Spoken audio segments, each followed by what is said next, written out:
లక్ష నాగాలతో దున్నుతానని కేసీఆర్ అన్నాడే. అప్పుడు నిబంధనలు సంఘీ వాళ్ళు కేసేసింది ఏంటి రామోజీ ఫిలిం సిటీ మీద? అక్కడ భూముల్లో తేడాలకు సంబంధించినే కదా. మరి అప్పుడు వాళ్ళు భూములకు సంబంధించి జరిగితేనేమో అసలు అదేమన్నా వాళ్ళ సొంత ఆస్తే కాదు కదా.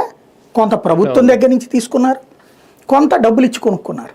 కొనుక్కోవాలంటే ల్యాండ్ సీలింగ్ యాక్ట్కి పక్కన పెట్టి ఇచ్చారు వాళ్ళకి పర్మిషన్. దాంట్లో ఎలాంటివి కొనొచ్చు మనం? నా పొలం అయితే కొనుక్కోవచ్చు, నా పక్కనోడి పొలం కొనుక్కోవచ్చు. కానీ అక్కడ ఉన్నటువంటి చెరువు, కుంట, పల్లెటూళ్ళ అవన్నీ ఏమైపోతాయి? అవి తీసేసుకోవచ్చా?